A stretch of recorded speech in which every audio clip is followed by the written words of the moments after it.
Tu veux y aller? Tu te fais contrôler par un policier à la gare de Rennes en haut des escalators. Tu te fais contrôler par un policier de la police aux frontières. Tu te fais contrôler parce que tu n'as pas le faciès qu'il faut. Tu n'as pas le faciès et pas les papiers non plus. Alors tu es arrêté, menotté, emmené en fourgon jusqu'à l'hôtel de police tout près de la cité judiciaire. Tu restes 48 heures en garde à vue. Puis tu passes devant le juge des libertés. Le juge des libertés et de la détention considère ton cas et il préconise de t'envoyer au centre de rétention.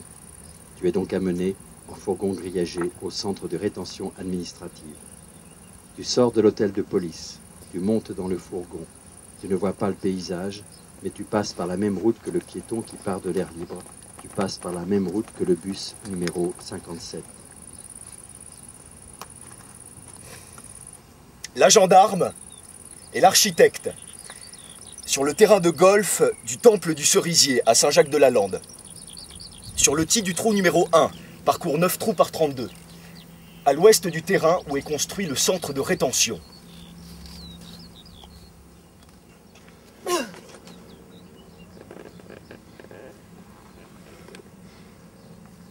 Quick slice! Trajectoire tordue, vous avez mis votre balle dans le bunker. Je vais vous apprendre à l'en déloger. Ah, vous êtes sauvage. Vous êtes un peu sauvage, mais je vous aime bien. Tu sursautes en plein jour comme si tu te réveillais d'un cauchemar. Tu n'es pas un criminel, tu n'as rien fait de mal, mais elle s'est inscrite dans ton corps, cette sensation de bête traquée. Ton recours au tribunal a été rejeté. Ta copine a éclaté en larmes. L'avocat et la fille du collectif t'ont dit qu'il fallait attendre la réponse du consulat maintenant. Toi, tu ne piges plus rien à ces trucs administratifs. Tu regardes les grilles, tu cherches une issue impossible. En même temps, quelque chose monte de l'intérieur et te paralyse. Essayez un peu d'être là, je vous sens ailleurs. Finissons ce trou et dites-moi ce qui ne va pas.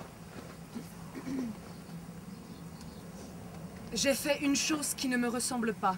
Tu n'es pas un criminel. En réalité, tu ne sais plus. Bravo, vous roulez parfait, en plein dedans. J'étais en civil et je me suis glissée parmi eux. Parmi qui? Tu n'en es pas fier. Tu ne l'as jamais dit à personne. Ils étaient une petite dizaine, ils sont venus avec un mégaphone et une banderole. Mais il y a quelques mois, tu as travaillé sur le chantier. C'était un de leurs parloirs sauvages.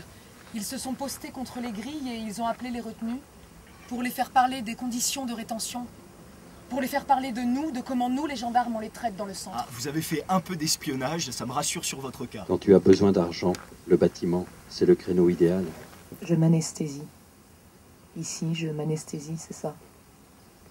Je m'anesthésie pour les grilles, les barbelés, les visages. Ici, ça ne me ressemble pas.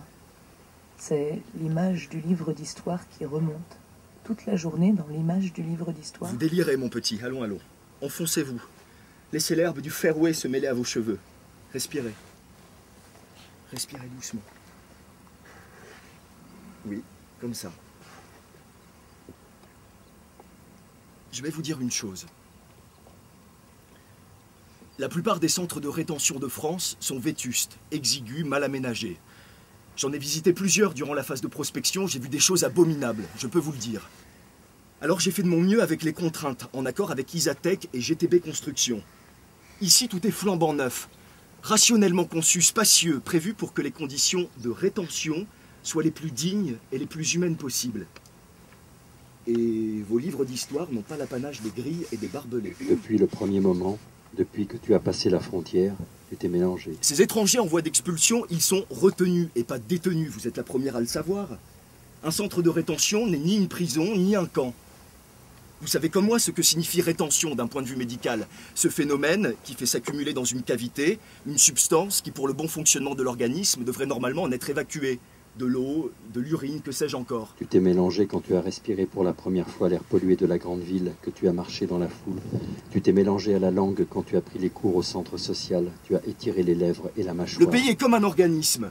Ces étrangers, ce n'est pas qu'il n'ait rien à faire en France, c'est simplement qu'il y en a trop. Et trop, ce sont des risques de dysfonctionnement, voire d'abcès et d'infection. Alors il faut procéder à des évacuations. Et c'est ce à quoi vous travaillez, mon petit. Vous travaillez à la santé du pays, alors rassurez-vous. Tu t'es mélangé quand tu as mangé le steak frites, la macédoine, la galette saucisse. Vous aussi, mon petit, vous êtes comme le pays, vous avez des choses à évacuer. Il ne faut pas retenir ce qui s'accumule en vous. Si vous ne me le dites pas à moi, dites-le à l'herbe. Dites-le aux oiseaux qui sautillent autour de nous. Dites-le aux insectes qui rampent près de votre visage. Parlez, expulsez, soulagez-vous. Tu t'es mélangé quand tu as travaillé sur les chantiers, partagé des bières et des rigolades avec les autres gars, et puis aussi des coups. C'est physique. Ça ne me ressemble pas. Être tous les jours dans la proximité physique. Je n'en peux plus des yeux furieux, vitreux ou apeurés qui me regardent. Je n'en peux plus des cris, de leur façon de parler trop fort. Ça ne me ressemble pas. Allons, relevez-vous. Ça ne vous fait pas envie, cette petite escapade? Je suis sérieux. Échappons-nous. Laissons tout derrière. Oubliez vos obligations, oublions tout. Prenons la clé du ciel. Il est magnifique, ce ciel. Levez-vous pour vous en approcher. Essayez un peu de le toucher. Allez, relevez-vous, mon petit. Relevez-vous. Allez. Relevez-vous. Allez, allez. Relevez-vous.